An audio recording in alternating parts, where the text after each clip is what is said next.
మనం ఎంత మంచిగా ఉన్నా గానీ, ఎవరొక జీవితంలో చెడ్డగా అయితే ఉంటామండి. చాలామంది మనతో ప్రేమగా మాట్లాడుతున్నట్టుగా మాట్లాడతారు. కానీ, మన వెనక మన గురించే చెడ్డగా మాట్లాడుతూ ఉంటారు.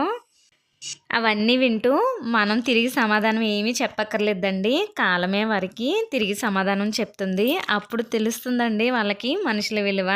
ఇంకా వీడియోలోకొచ్చేస్తే నేను ఈరోజు గుడ్లు, చామదుంపలు పులుసయితే పెడుతున్నానండి. ముందుగా గుడ్లనైతే ఉడకపెట్టుకున్నాను. తర్వాత వాటిలికి ఘాట్లు పెట్టుకొని, ఒక బాండీలో ఆయిల్ అయితే వేసుకొని, ఆ పసుపు అయితే ఎగ్స్‌కి బాగా పట్టించి ఈ విధంగా ఫ్రై చేసుకుంటే ఎగ్స్ అయితే అంటుకోవండి అసలు.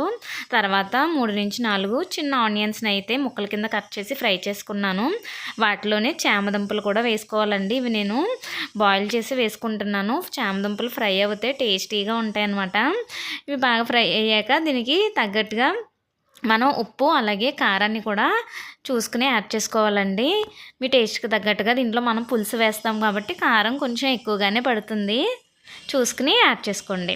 సో, ఈ కారం కూడా ఆ దుంపలోకి బాగా పట్టేలాగా మనం ఒక 2 మినిట్స్ పాటు ఫ్రై చేయాలండి. ఈ విధంగా ఫ్రై చేసిన టేస్ట్ ఇంకా ఎన్హాన్స్ అవుతుందనమాట. తర్వాత కొంచెం వాటర్‌ని అయితే యాడ్ చేస్తున్నానండి. ఈ దుంపలు ఇంకా కారం, ఆనియన్స్ ఇంకా బాగా మెత్తగా కుక్ అవ్వడం కోసం వాటర్‌ని వేసిన తర్వాత ఒక 5 మినిట్స్ కుక్ అయిన తర్వాత ఈ విధంగా వాటర్ తెరలు కాగుతుంది చూడండి. అలాంటప్పుడు మనం ఒక నిమ్మకాయ సైజ్ అంతా చింతపండుని నానబెట్టుకుని ఆ పులుసు తీసుకుని వేసుకోవాలండి.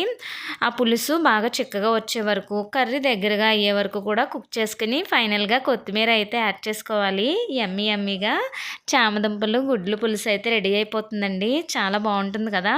ఆల్రెడీ ఎగ్స్ ఉన్నాయి కదా అని చెప్పి నేను చామదుంపలు తక్కువగానే వేశాను. ఏంటక్క ముందు 3 గుడ్లు వేసావు ఇప్పుడు 2 ఉన్నాయనుకుంటున్నారా? యాక్చువల్‌గా నేను కర్రీలో ఎగ్ తిననండి. అందుకని ఫ్రై చేసి సెపరేట్ చేసి పెట్టాను. ఈ వీడియో గనక మీకు నచ్చినట్లయితే లైక్ చేయండి. అలాగే సబ్స్క్రైబ్ చేయండి.